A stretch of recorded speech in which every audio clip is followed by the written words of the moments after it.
There's no reason for Dr. Vaidyas to exist when Dawar Pradhanji Vaidyanath Zandu Himalaya existed. There's no reason for Mokobara, Safari, Nasher Miles to exist when VIP and Safari and Samsonite have existed for so long.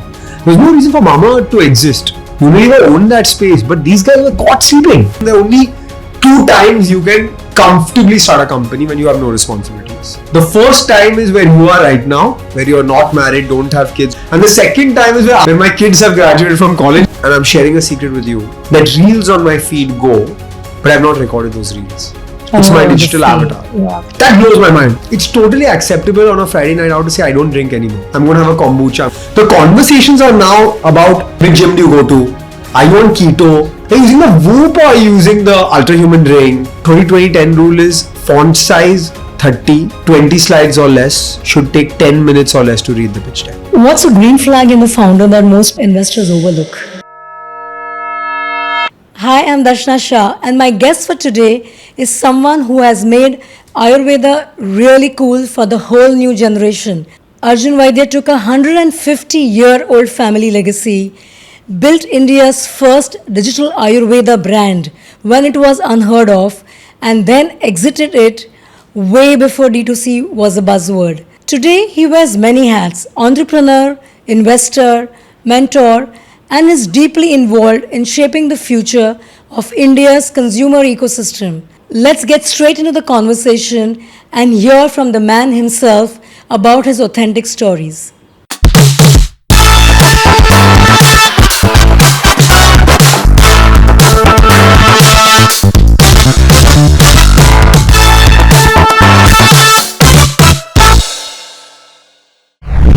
Arjun, for coming to my show and also inviting and hosting us at your place. And what I'm super excited ke tame Jain cho. Yes. So the whole Jain connection is like super, cherry on the cake. So thank you so much for this. My pleasure. And excited to have this conversation with you and happy that we're doing it in my home. Yeah, the comfort is there, right? And it's my first time when I'm going out of the studio. And I was also very happy to see that your dad, who's running Rose so I can see there is a whole multi-generational business people that you have. Yeah. Grandfather has Ayurveda, father has luxury side. And what intrigues me is that you have picked up this 150-year-old Ayurveda story. You were working in an equity firm. And what was that trigger point that got you to really pick up not what your dad is doing in the luxury, because India was, upgrading for, trying to premiumize themselves. But Yeah. you picked up something which is as grounded, as rooted as Ayurveda. What was that point that got you to think, I'm done in equity and coming here? Yeah, I think the story goes way back to my childhood. So I didn't think I would ever be an entrepreneur in Ayurveda, but I did know I'd always do something with it. And the reason is that it's very deeply rooted in our family, right? So we are Mehtas, but my great-grandfather changed our last name to Vaidya for profession. We've been in Ayurveda for 150 years. And my Dada was a very famous Ayurvedic doctor. He saw 300 patients a day in his clinic. He had 12,000 patients on a monthly basis that wrote him via post. But all of that is still your family and what they're doing, and it won't have such a deep impact on you. The impact on me happened when I suffered from asthma. I grew up suffering from juvenile bronchitis. I grew up with pumps, nebulizers, inhalers, steroids. I was the only kid who couldn't have Coke, Limca, Fanta, Sprite, ice cream growing up. I couldn't play cricket and football, and I love sport. I still absolutely love sport. And so while everyone was playing cricket and football, I was playing golf and squash because there's too much dust on the cricket field. These things had a deep impact on my life. And I got on Ayurvedic treatment very early on because it made me feel like I wasn't normal, right? I wasn't same as the rest of my friends. Like when we went on school camps, I would have to take my blanket and pillow from home. Just in case there was a dusty blanket, I'd fall sick. I could not go for sleepovers to my friend's house. So if I went, I would take my blanket and pillow and people would make fun, right? So those things, as a child, people make fun of these things, right? And so I got on Ayurvedic treatment very early on in my life, and I got cured of asthma by my Dada's treatment. And when I was 15, I started playing cricket again. I became captain of my school cricket team.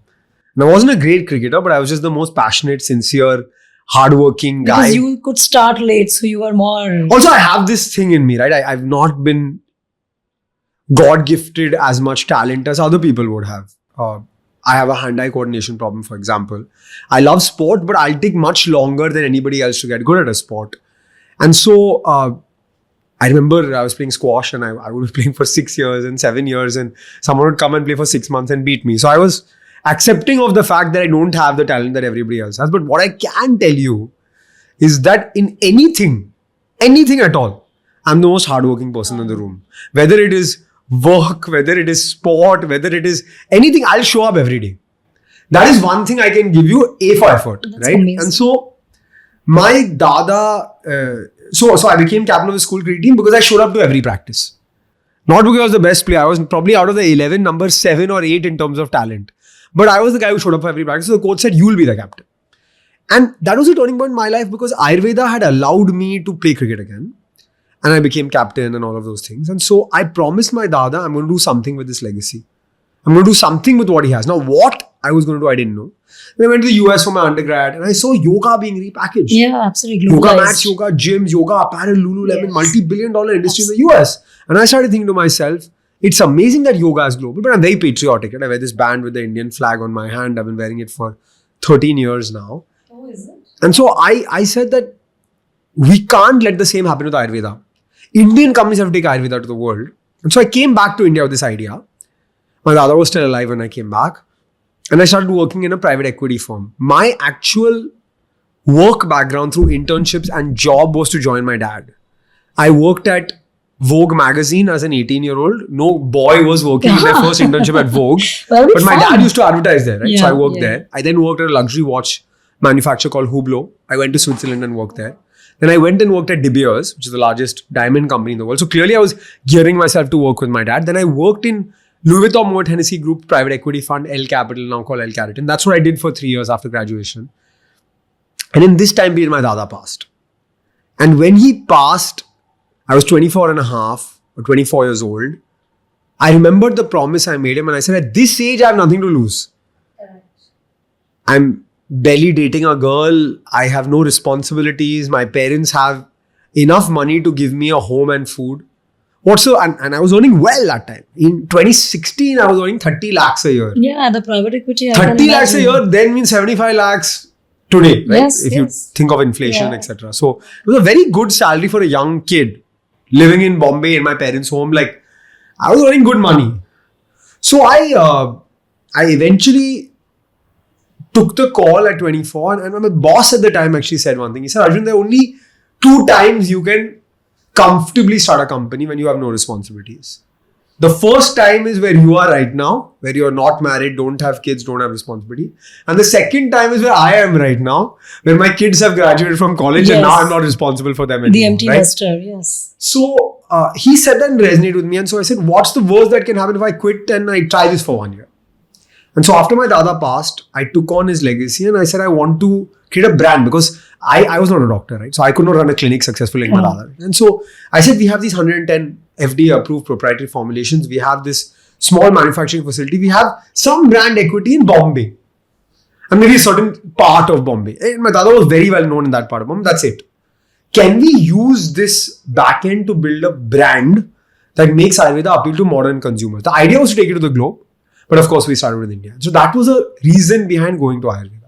But starting, so it's interesting because you saw yoga getting globalized and you said, why not take Ayurveda also? It's given you the life to play your sports.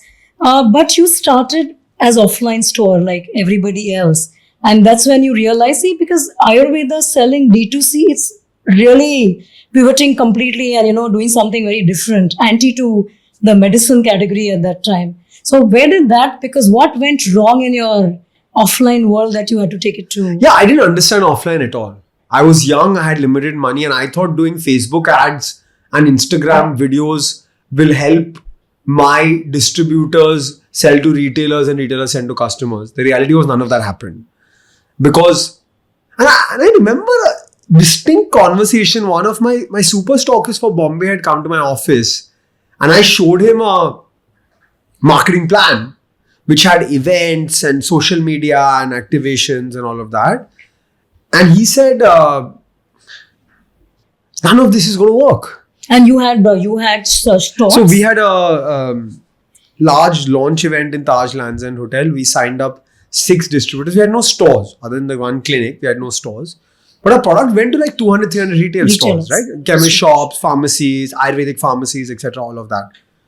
And the super stockist telling me, Arjun, ये नहीं चलने वाला. I'm like, boss, ये old generation के लोगों को कुछ नहीं पता है. They don't know how marketing is done. He said, नहीं, and he said to me, you're not doing something wrong. You're doing something wrong for the channel. This channel does not need Facebook ads. And eventually 3 months later, so I gave 10 lakhs of stock into market. I had 20 sales reps. They were going store to store selling my product. They were doing sales every day. But eventually we sold nothing. 3 months later when I went to collect that 10 lakhs from my distributors, I got 1 lakh in cash and 9 lakhs in returns. Because no customers were going to the shop and buying my product. And that caused a lot of pain to me as an entrepreneur, because that Excel sheet just went to zero, right? Absolutely. 10 lakhs, 20 lakhs, 50 lakhs, 1 crore, 5 crore. In like 18 months, my business was doing $1 million a month. That went to zero. And I didn't have any answers how to solve it. And most times people tell you if you fail, keep trying and trying till you succeed and it'll happen. But that time, the best thing I did was accept my failure and say, I am not capable of doing this. I had an interesting conversation with an entrepreneur recently who's running a D2C brand. She comes from a media background and she had a good idea. But 8-9 months later, they could not sell anything D2C. But with that D2C brand, they built an amazing page that has like 200,000 plus subscribers on YouTube. So community is there.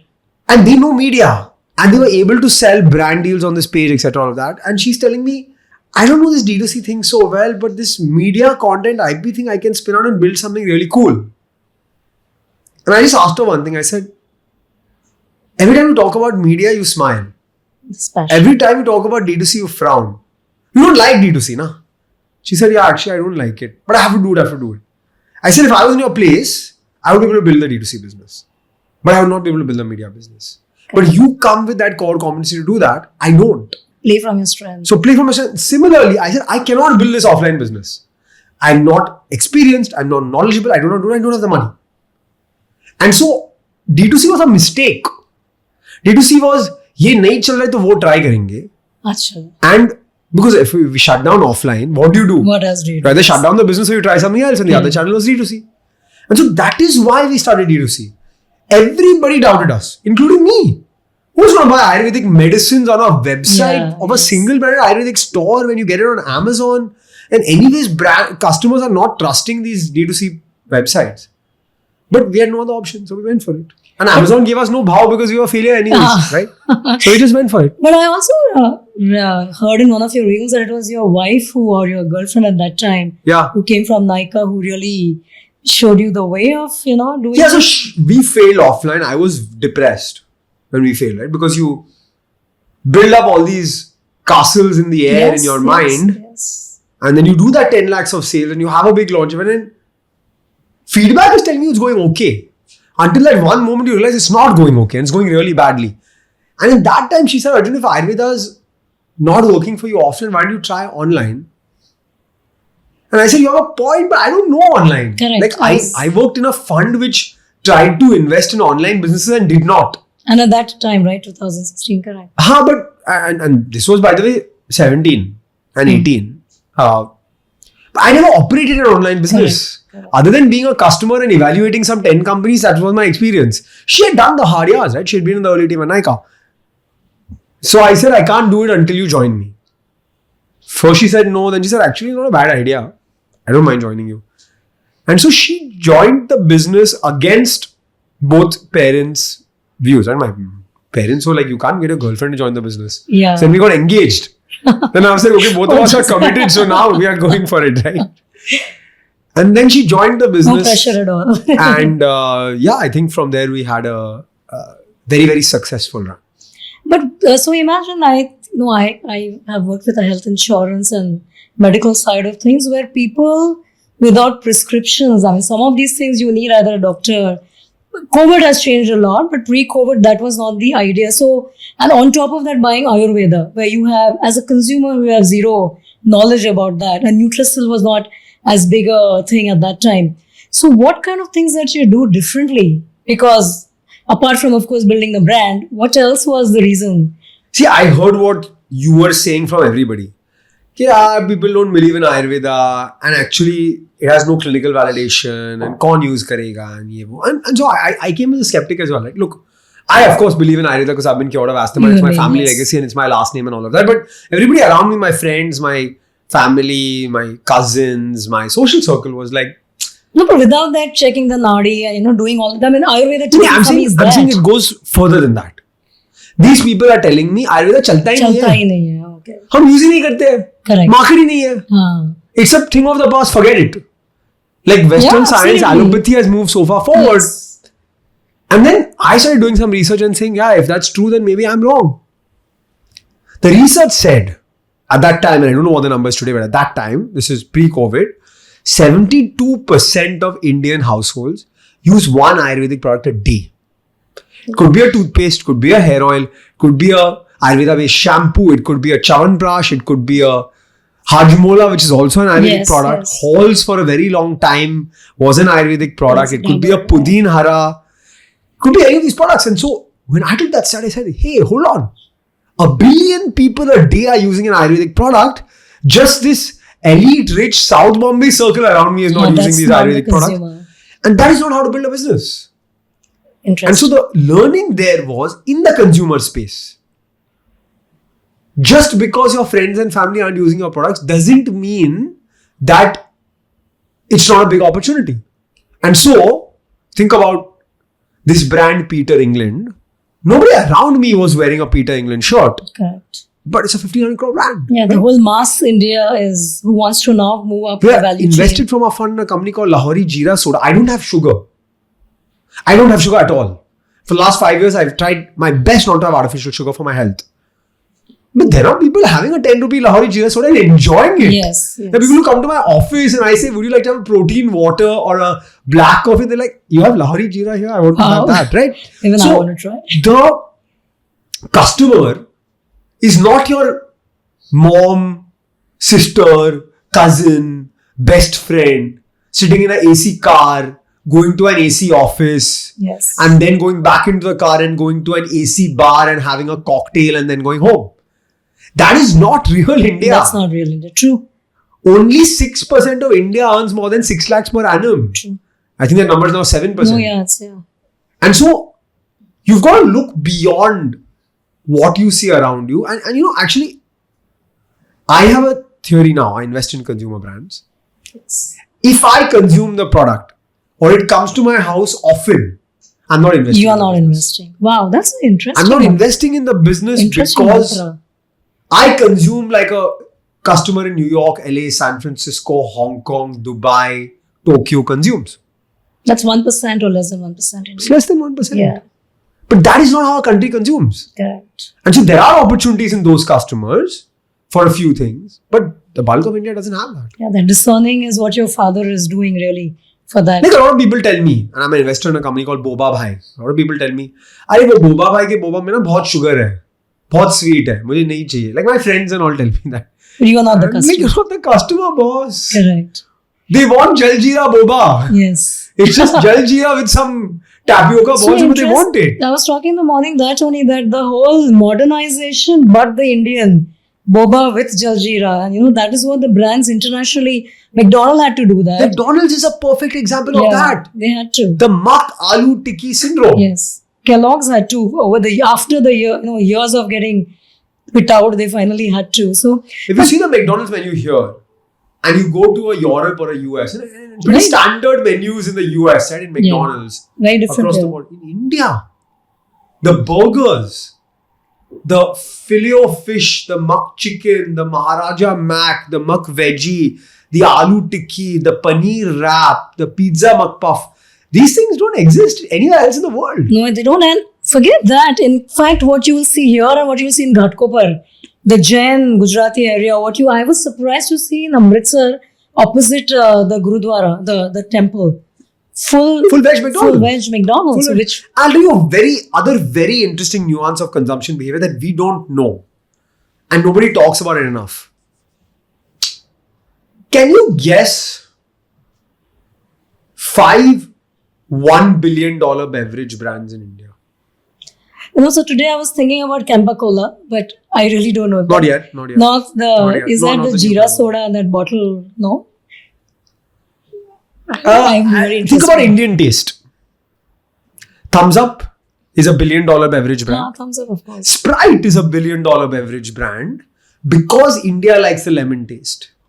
Rasna, Rasna is Maaza Indian. are massive. Now take Rasna and Maaza, right? They are mango beverages. These mango beverages, if you go and try Rasna in Maharashtra versus Haryana versus Tamil Nadu, the Rasna will taste different. Why? Because the Maharashtrian customer likes the Alfonso mango. But the taste of the mango that the Delhi customer likes is Yeah. different from the Chennai customer. And so Wow, even though yes. these beverages have a lot of artificial flavors, they will feel like the mango that customer is accustomed to having. And so a Rasna in Bombay will taste different from a Rasna in Delhi, will taste different Wow, from a Rasna in that's Chennai. interesting. Yeah, but Because the that's, flavor profile of the mango that customer has is very different. And so actually, they use India is that. not just India and Indian consumption, it's not just Indian consumption. India has many countries in one Yeah, country. it's many And Indians. understand the regional nuance is crucial. So when you were starting out and you had Patanjali's and Himalayas and Daburs of the world, you were not worried because you already were not getting your offline distribution. Of course, you had no other choice. But that, because they were doing. I was worried. I was paranoid for sure. Like someone, when we were doing reasonably okay, people were saying, yeah, so now you're giving a tough fight to Dabur and Patanjali online. I was like, no, they're my aspiration. I'm very far from them. And you have to get a reality check, right? They are thousands of crores. I'm not even hundreds of crores. Yes, I'm yes, like 100 crore, Yes. right? But in the online space, I felt like these guys were sleeping. True. There's no reason for Dr. Vedyas to exist when Dabur, Patanjali, Vaidyanath, Zandu, Himalaya existed. There's no reason for Mokobara, Safari, Nasher Miles to exist when VIP and Safari and Samsonite have existed for so long. There's no reason for Mama to exist. Unilever owned that space, but these guys were caught sleeping. Caught sleeping, yes. And by the time they woke up, we were cross 100 crores. Then you are actually competition that should be enough to reckon with. Correct. Right? And so I think in these spaces, there was a massive underestimation of the power of digital, consumer first, consumer facing insurgent brands. And you're now seeing these brands become household names. Absolutely. Like a boat is a household name, Delicious is a Absolutely. household name. Absolutely. Household names now. Yes. Who would They have did not thought of- exist a decade They ago. didn't exist. And That's the pace of building brands has been short circuited. Today you can build a 100 crore brand in 3 years, 2 years. true. That should take 15 years, 20 years. In fact, AI is only going to disrupt it much further. But did the Ayurveda community was okay, or they were reprimanding, or they were They were not rewarding? happy with us for sure. They were not. I don't think early on anybody liked us. Then eventually they saw some value in what we were doing and they accepted us. But initially nobody liked us. And of course they wouldn't, right? Like we were changing everything. Which We is were the whole these game, yes. 2 kids who are trying to do stuff. Like I could not even grow a mustache and beard. I still can't.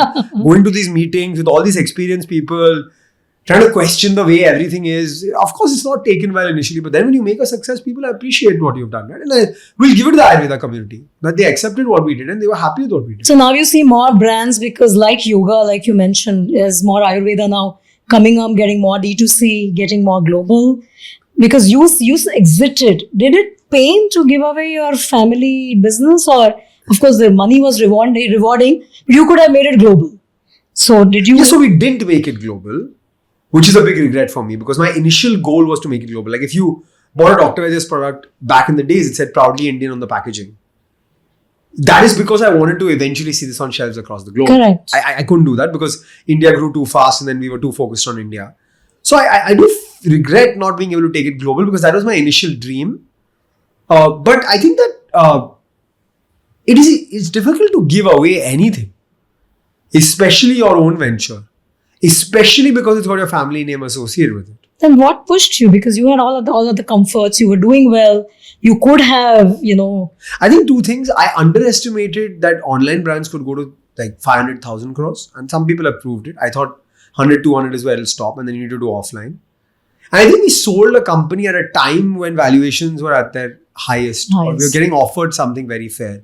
So it's a combination of, can I take this business further online? Can it be online only and scale to 2x, 3x, 4x from it? I didn't believe it at the time. Eventually it happened. It did happen. And the second thing is the value that we were getting on offered the was table. fair. Yeah.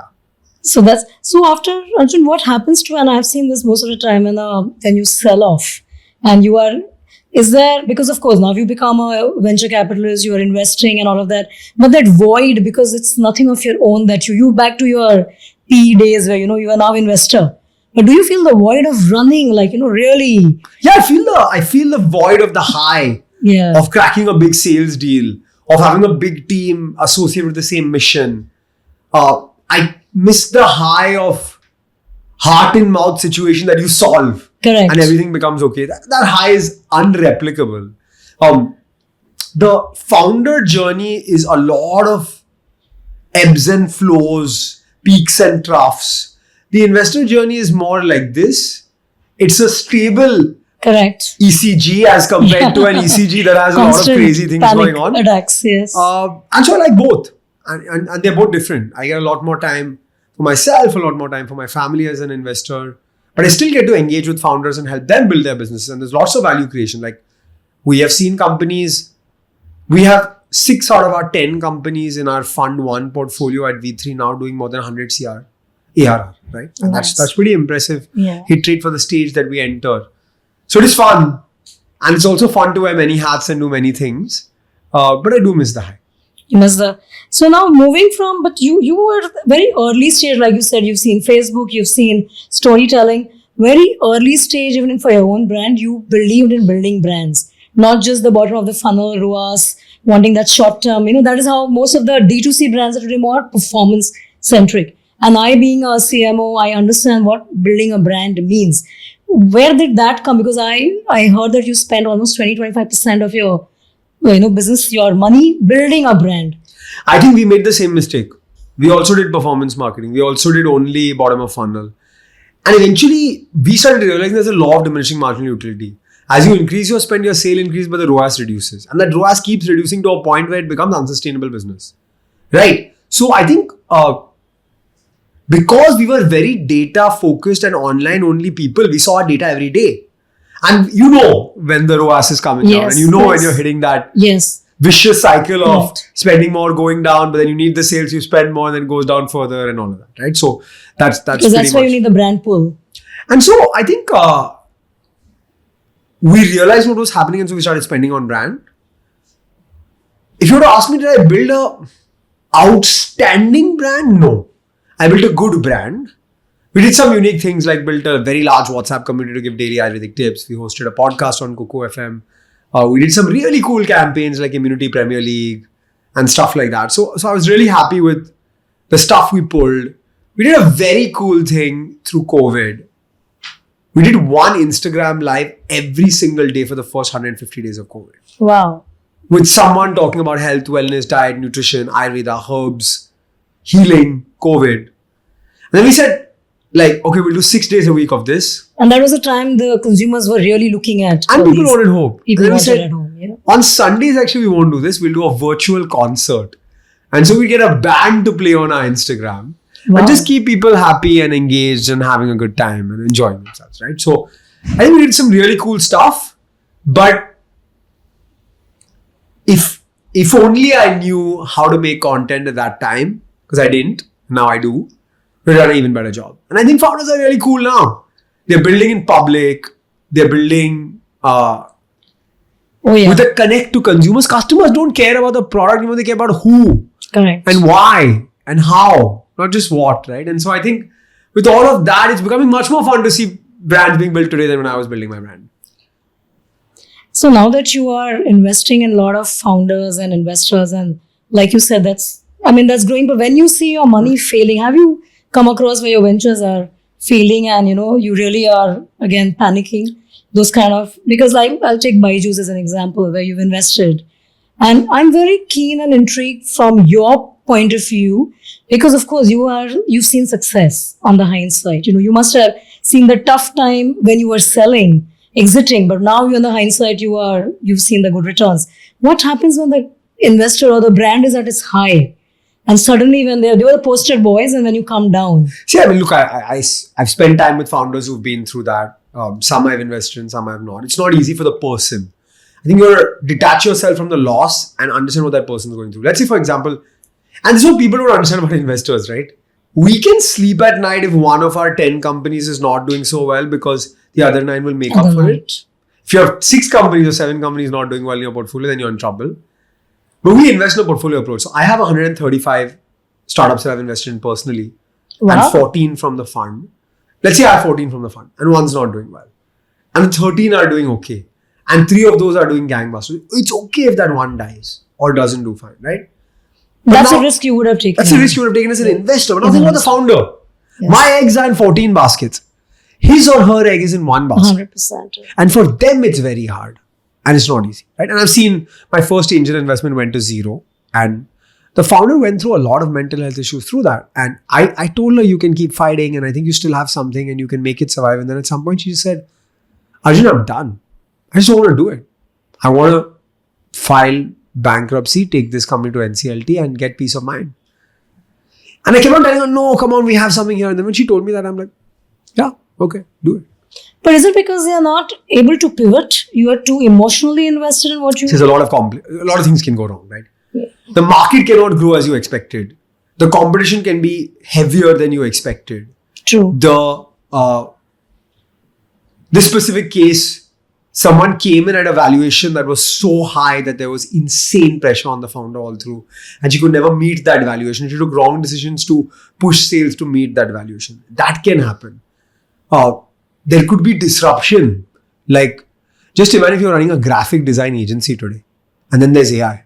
A lot of your work will now be irrelevant. Just imagine if you're running if you're a SEO blog writer today and then ChatGPT replaced everything that you were doing, right? So I think that you've got to also be agile and maybe the market turns and maybe that thing becomes irrelevant now. And think about if you were running a fine dine restaurant that you opened in 2020 Jan and in March COVID hit and nobody did fine dining till October, November that year. You can never plan for these things, right? Risk mitigation, managing in that situation, survival instinct, etc. is great, but sometimes you can't make it through. But then what is your advice to people who are caught in this kind of, because you would have seen, how do they spot that something is going to come or that, because what is your advice there? Be insanely paranoid and be excessively questioning yourself if there's ever complacency. These are the 2 points I would say. Because you never know when you can be disrupted today. You never ever know. Correct. Just don't know. And because there are only few success stories, failures are very high. And coming to the space of disruption is so much higher today. Currently, right? Absolutely. In a way, it's good that you exited because today it's most crazy. People listening to this podcast won't even remember that we used to do photocopies and Xerox was synonymous with photocopies. Yeah, and there was Xerox shops. Yeah. And we used to go to these places and give 1 rupee for black and white and 10 rupees for color. Correct. And by the way, when I was running Dr. we still do Xerox. Yeah. So it's like 7-8 years that this has become irrelevant, right? Yes. But just imagine someone who has a Xerox distribution for India. Then overnight it goes off. A lot of things. You got to be paranoid. We've Kodak. seen BlackBerry, we've seen Nokia, BlackBerry, we've seen Nokia. We've seen many things. Correct. That's a lifetime that we've also lived. Skype shut down yesterday. Skype. Yeah. And that was the first. Skype was my college. Yes. I was calling my parents, my friends across on Skype. Skype shut down yesterday. That's scary. That's scary. Right. Skype was a huge brand. True. So have you invested in somebody where there is a failure, but you are very impressed and you can back them up and bring them? Yeah, I'll tell you. I invested in a company called Rephrase AI. Rephrase AI was early on creating digital avatars. So that famous Shah Rukh Khan Cadbury campaign where Shah Rukh Khan said the name of every retailer was selling Cadbury. Yeah. That was game-changing tech when it launched in 20 or 21. Yeah. And so I invested in the company. Today, you can get that for $100, $200 a month. So the founders were smart enough to spot it, got an acquisition offer from Adobe and sold the business to Adobe. And now working in Adobe. Oh, lovely. But that used to cost 10 lakhs for a brand to do initially to create that avatar. Yes, I've also tried. Today, that can be made in a couple $100. You're right. And the way AI is changing games. So have you invested in any new tech AI companies? Or because I'm not an AI investor. Because I see yours beauty, consumer. I'm a consumer investor. Yes. And I think everything in AI blows my mind. Every single thing in AI blows my mind, right? So what's stopping you? I find it crazy that there are times, and I'm sharing a secret with you, that reels on my feed go, but I've not recorded those reels. It's my digital avatar. You have to. That blows my mind. Scary. It's also amazing. Yeah. That something happens 1 hour ago and I can talk about it in a video form Correct. in 1 hour. But everything in AI blows my mind because I don't know enough. And so if I don't know enough, I can invest in every single company that comes in front of me because everything is game changing for me. By the way, even ChatGPT just like fascinates me. It's The kind of thing I taking can do. over Google very But soon. That's the someone trend. who knows AI will say, boss, like it's normal now, right? And so the lack of knowledge makes it difficult for me to invest in AI myself, but I'll invest in experts who invest in AI. That's how I think about it. But that would have been in many other businesses, right? That you wouldn't have had the knowledge. But In consumer broadly, you can operate the same playbook. Okay. So you almost knew the template. In AI, I don't know what's good and what's bad. So that's what you're watching. But would you miss the bus? I'm okay to miss that bus. I missed the crypto bus. I didn't know anything about it. A good bus to miss. I don't know. I didn't know anything about it. My dad said we had made a lot of money at one shot when we sold the company. And I said, Dad, we should put at least a little bit in crypto, like $10,000 and see what happens. He said, you know anything about crypto? You know anything about blockchain? Nothing, na? Put that 10,000 in one more startup. I'm okay. Even if it goes to zero. At least you know what you're investing in. Nahi bola to mat karo. But see, this fundamental advice, no, this can come only from somebody who's seen, because this doesn't change. Fundamentals. And yes, I can also learn. It's not like I can't learn. It's not like I can't learn. I can spend the next 6 months learning about AI to make myself knowledgeable enough, but I feel that there are people better than me at it. You can learn. I'm not saying don't learn. True. But until you learn, And that's not an option. until you learn, don't just invest in the next sexy, hot, shiny thing. Because it's shiny and someone else is telling you it's shiny. But that's where I was coming from. That the Everybody invested in Blue Smart because it seemed like a sexy, hot company. I didn't invest in Blue Smart because they did PR every month for no reason. That made me feel like something was off. I went to Dubai. Someone told me to use Blue Smart. I was amazed. Yes. I got an Audi e-tron with a Wow. guy in a beautiful uniform opening the door for me. There was 2 bottles of sealed water and newspapers in that car, and that car would reach 15 minutes before I called it. And the price of that car was equivalent of a Hala taxi or a local taxi. How is that possible? It's not possible, right? Clearly they're losing a lot of money to give me that service. It's a kingfisher in the making. Correct. Yes. And eventually that's what happened. They shut down the Dubai business.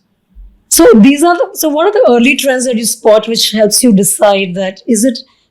Of course, there'll be data, but it's also so much of intuition. Intuition is one, the founder actually cares about the problem versus just solving a problem that they feel is interesting, topical, hot today, right? Because what's hot today is not tomorrow, but a company is built across those cycles. That's one.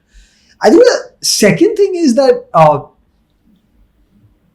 too much PR, too much posturing, too much storytelling and less execution is very scary. And it's important to storytell, it's important to do PR, it's important to get in the minds of consumers, but that's not your business. Your business is not talking about your company. Your business is being the operator of your company. Right? So I would say that's the next thing. And the third thing is just irresponsible P&Ls forever. Burning investor money because it's coming. At some point, business has to be done for business and for profit. And that is why business will always be done. And unless you're running an NGO or a social enterprise, that is what you're doing business for.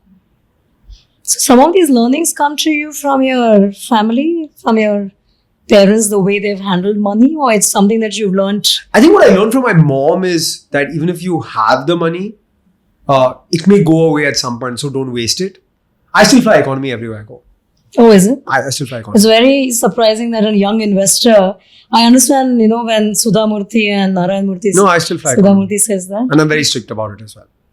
I'll pay for the first row, but I'll fly economy. Because the incremental cost you're paying for that business class ticket is not according to me worth it. And by the way, that's my view. No, but this is important. I didn't buy an expensive car when I sold my company. My dad loves cars. He took me to a showroom. I bought only one car in my life, a Hyundai Creta, right? So that was the only car I bought in my life. I remember 16.5 lakhs. I had 9. My dad said, at least buy a decent car, I'll pay the rest. So he paid the rest. I bought this car.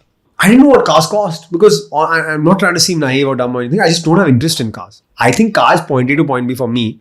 I don't have any disrespect for people who love cars. I bought a 25,000 rupee paddle racket. Because that's your And interest. I'll buy 15,000 rupee running shoes. That's where I like to spend my money because I care about that, right?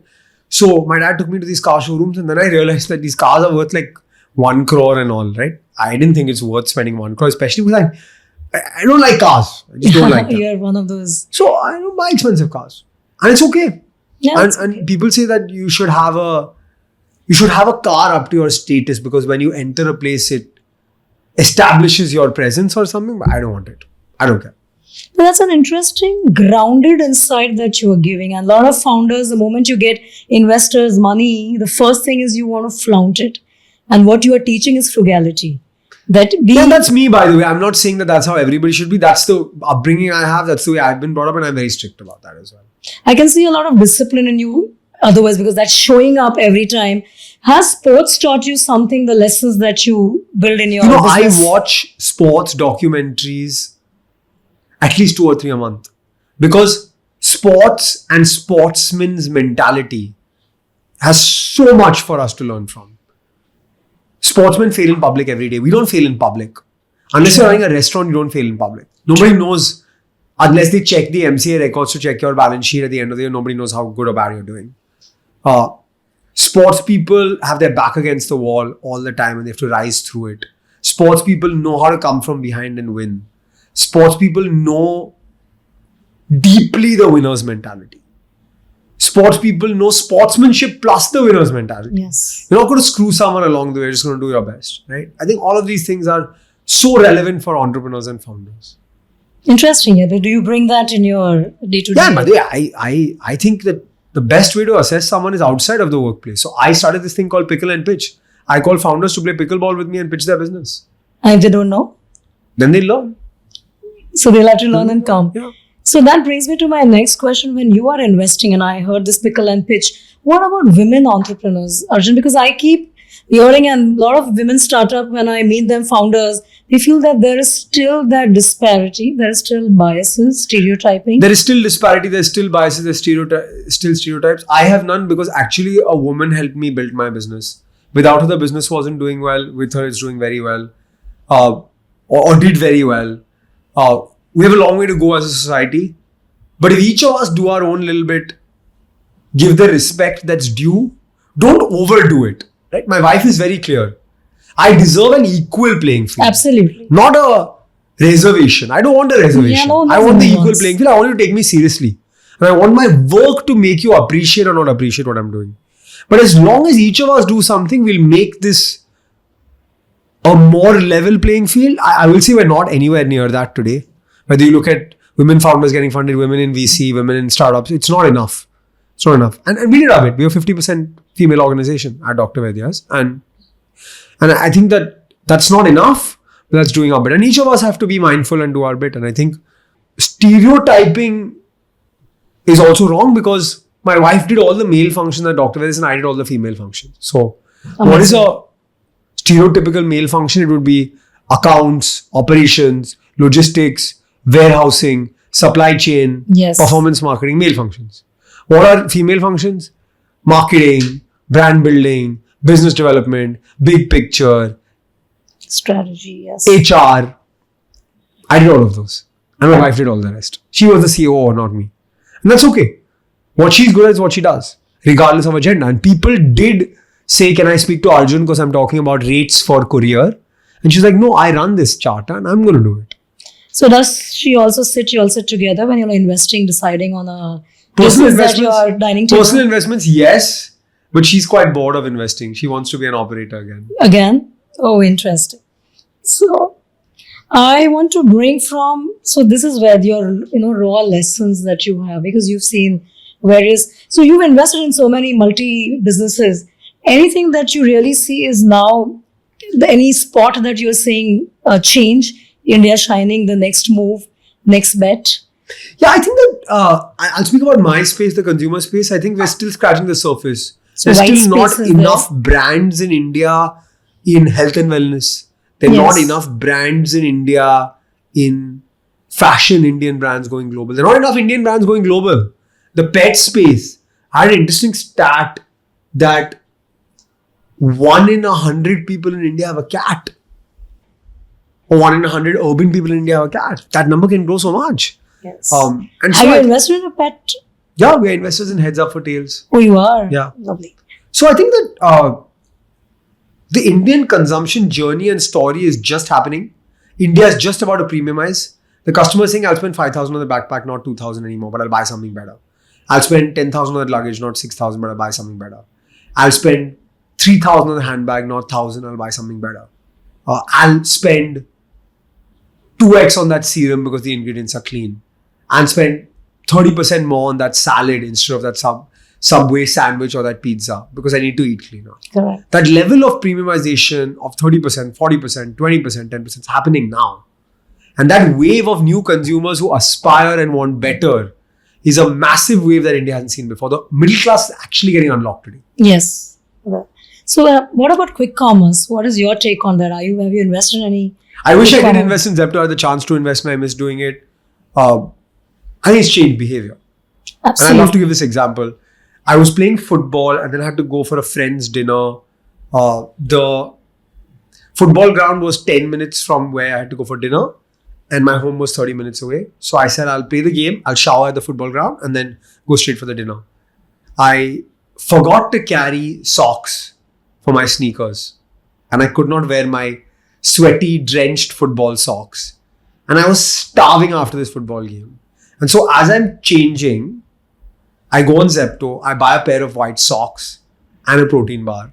I get into my car, I wear those socks, I have the protein bar and I reach the dinner. Amazing, no? The way consumers. That's insane. It's insane. Yes. People buy iPhone 16 last Diwali. I was wondering what's It is insane. correct. So you regret that you missed that. Like there's so many pujas we have in our house as well. And whenever you're having a puja, you've forgotten something, right? That last minute. But now you get it. Yes.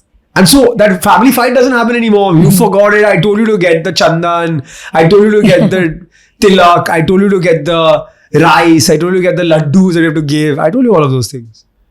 So you say you missed that bus, but you are. I missed it, but I'm a customer and I'm enjoying the party. Yes. So tell me about the 3 mistakes that you have done in this journey and you feel the startup founder now should avoid. Yeah, I think that FOMO is the one thing. Clarity and the ability to say no is something I didn't do well enough. I said yes to too many things, listed on too many marketplaces, accepted too many opportunities, launched a little too many products. Saying no and saying I'm not going to do this and I'm going to bear the consequence of not doing this is one mistake I made. The second mistake I made, I didn't hire a team early on, right? It took me 2.5 years to realize I needed a team. I had the guts to hire a team. And once I hired a team, I felt the compounding of what happens when you have a high quality team. So that's number 2. And number 3 as a mistake, I would say, is not investing in brand early enough. I said it earlier as well. We were a performance marketing organization. Yes. And by the time we decided to invest in brand, I think we lost out a lot. And a lot of new brands came in, which we shouldn't have let happen. So can you tell me, so like investing, so I have made a couple of, I didn't have the courage. Like you said, you were younger, 24 years and you had nothing to lose. You did. I started a business when I was moving out of retail to BFSI. I got bored. FDI was not happening. I started my own online sustainable. And I'm talking about 13 years back. So we had this whole online thing coming from Vietnam, the silk, so all home decor stuff, which I was getting from Vietnam, Laos and all of that. Didn't have the courage to completely get out. So where I'm coming from is people like me who are late, a lot of corporate experience, but are now starting like the way Nika did. She started Falguni, started very late. Would you invest? Do you have people, brands like, founders like me who would come? Would you invest in us? Or what are the advice for people like, at my stage of career? Yeah, I think that you bring a lot to the table that a 25-year-old founder cannot bring. You bring experience, you bring some amount of conservatism, you bring some amount of responsibility. But people don't want to hire me, let me tell you that. People feel, you have too much of knowledge, we want the young ones, startup founders. Yeah, I think that there's a nuance. And that nuance is, are you willing to accept the fear of hiring someone with too much experience is they'll not accept the new way of doing things. And the smartest people our age, and I'm saying I'm the same similar age bucket or bracket of not being a Gen Z, if you are okay to wear the sneakers they're wearing and you're okay to have the matcha they're having and you're okay to talk about drip with them and you're okay to understand their lingo, they'll accept you. But if you're not, they won't accept you. And as an investor, do you get the Gen Y coming to you with a plan and does investor and do you all invest? Absolutely. Or what are you looking for in them? Absolutely, we do. We have no qualms on age or anything like that. And I think that what I'm wearing today is what I wear to work. If I was wearing a suit with a white shirt and a belt and a tie, no Gen Z is talking about raising money. But if I'm wearing a cool pair of sneakers and I'm wearing a hype watch like I'm wearing right now, they will engage with me. So don't come with Rolex, come with hype. And that's when we will get Arjun to look at you. Is that the message for all my age, my experienced people? Interesting. So 0 to 100, what does that mindset that is needed to the resilience? Because many times would you feel like giving up and still. So what is your advice to people? I think two things. One, don't give up. And if you want to give up, have a good family support system that will push you not to give up. Family, friends, partner, whoever that is. I think those are the things that help you keep going when your back is against the wall. Your back will be against the wall. It's not going to be smooth sailing all through. So that mindset of resilience and not giving up is very important. What do you see in a founder who's coming on the pitch for you? When what are the qualities? I told you told me outside, but there are what three are those? things. Yeah. A right to win in that space, deep passion towards the problem, and some ability for me to gauge that when tough times come, they'll stick through it and not give up or leave the company. And if you see husband and wife founders, or if you see it was looked down upon, I'll tell you honestly, back in the days. I know. There's too many success stories now. So that's not a... But for me, I'm biased to husband-wife founders, right? Because that's what you've done. What we did. Arjun, if your credentials are stripped away, I know it's an amazing story to have, a narrative to have. If you had to start back today in this era, the Gen Z world, what would you then do? So I think if I was to build again, I would build in the sports, wellness, nutrition, health space. I think that India is going through a moment, right, where Friday night is now becoming irrelevant because people want to do something on Saturday morning. And there are some data points that say this, right? So for example, A6 is now doing 400 crores in sales in India. I'm not talking about Puma, which is doing 3,000 crore, Decathlon, which is doing 5,000 crore. A6 selling a 10,000 rupee running shoe or 8,000 rupee running shoe is doing 400 crore, meaning there are a lot of people who are walking, jogging, trying to run in our country. The other proxy I will say is that it's totally acceptable on a Friday night out to say, I don't drink anymore. I'm going to have a kombucha, I'm going to have a sparkling water because I'm doing something on Saturday morning. The conversations are now about which gym do you go to? Are you on keto? What diet are you on? Correct. Are you on calorie deficit? Are you measuring your food? Are you using the Whoop or are you using the Ultra Human Ring? How do you track your steps? Are you doing 10,000 steps a day? What's your fitness target for the year? Is it a marathon? Is it getting better at a sport? Pickleball, paddle, squash. All of these sports are going through a renaissance now. True. And everybody is doing that one thing or two things. And if you're not, you're left out. Yes, you're missing the FOMO. If you are eating unhealthy all the time, you're left out now. And I think that opportunity will be built out in an Indian context that's relevant for India, right? And maybe it'll not be marathons. Maybe it'll be 5Ks and 10Ks. Maybe it'll not be paddle. Maybe it'll be pickleball because the skill level is lower. Or the strain is lower, right? But whatever that is, there'll be a large fitness opportunity built in the Indian context. And you can't ignore 1.4 billion people. Absolutely. And 1.4 billion people will not be unhealthy for the rest of their lives. This population will change. Yeah, and a lot of Ozempic is also coming in India now. So that's another. But so what's one thing about building in India that's misunderstood by the global investors and founders that you see? What worked in the West may not work in India, and what worked in India may not work in the West.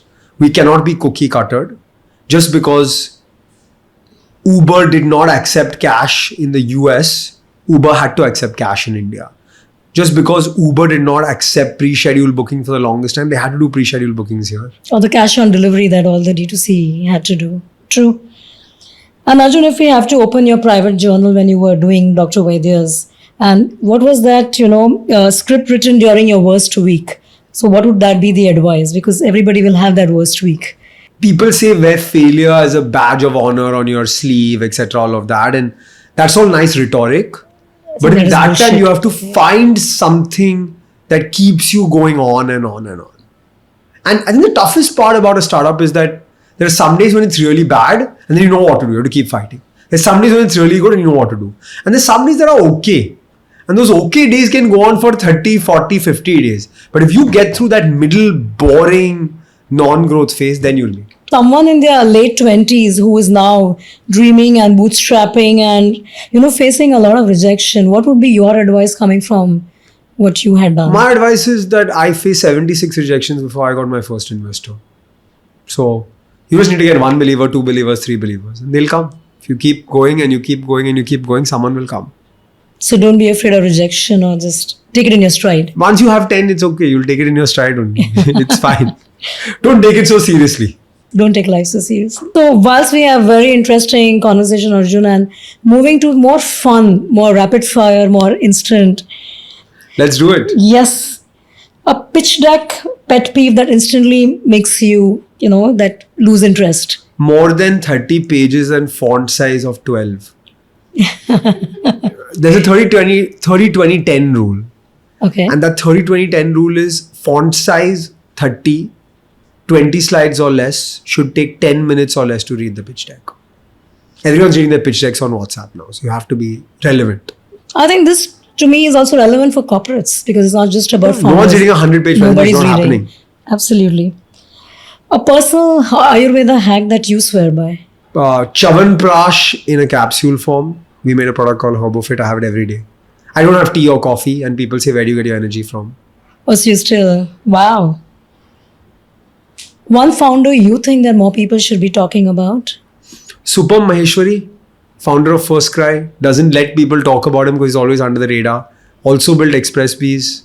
Yes. Also built Global Bees. Yes. Yeah, he's amazing and he's done it 3 times. What's a green flag in the founder that most investors overlook? Being honest. I want to hear that you will do 100 crores next year. If you're going to do 60, tell me you're going to do 60. Don't tell me you're going to do 100 just because that's the thing I want to hear. Because then when you do 60 and you told me you're doing 100, I lose all credibility. Yeah, true. Integrity and trust. Honesty. Honesty is what. Saying it as it is. A book or a podcast that you recommend the young entrepreneurs? Since you do so I many. like this marketing book called Purple Cow by Seth Godin. Really good book. Podcast is an amazing podcast by Wondery called Business Wars that talks about the toughest wars. Pepsi versus Coke, Netflix versus Blockbuster, Nike versus Adidas. Really, really cool. Yeah. Spanx versus Skims is the last one I heard recently. Wow. What is a founder's habit, which you absolutely cannot relate to? In spite of the hustle culture, what is meant to be, but you can't just relate to still. Poker nights. How do you get time to do that? I don't know. Oh, you've not. Oh, I love poker You nights. anyways don't have time to sleep and then you play poker all night. Like, how do you do it? How do you do it? One consumer behavior that never fails to, still surprise you. Indian consumer The behavior. 10 rupee price point still exists. That's Even true. though India has 6% inflation every year, that price point never goes away. That the consumer brands only can make it happen, yes. What's one non-business goal that you are working on these years now, which is not business? 6-pack. Amazing. And are you into then protein drink and Yeah, I'm into everything, but it's not happening. wow, what's stopping that? No, I think this is the year I've given myself to do it. So we'll try. What's a personal productivity hack that you swear by? Wake up early or work till late. Otherwise, there's too many notifications. But you swear by work till late also? I'm okay doing it. And one brand you think has nailed their storytelling? Many. DU, Mokobara, Whole Truth. Yeah, many. One brand that you think you wouldn't have invested, though it is still doing very well? There's so many again. I didn't invest in Pilgrim, which did exceptionally well. It's my anti-portfolio. I didn't invest in Zepto. It's doing very well. I missed investing in Let's Try. It's doing very well. I missed investing in XYXX. It's doing very well. So I think there's so many. Our job is about hits and misses, right? True. So what did those guys do wrong that it didn't get your attention? No, I did something wrong by not being able to see Right. the opportunity. I don't think a founder ever does anything wrong. I did Nice. something wrong to not spot the opportunity. Nice.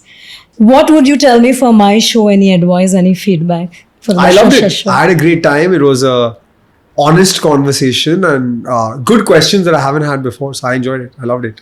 Thank you so much, Arjun. I My love pleasure. your candidness. I love the learnings, and you're talking so openly about it. Thank you for hosting me. Thank you.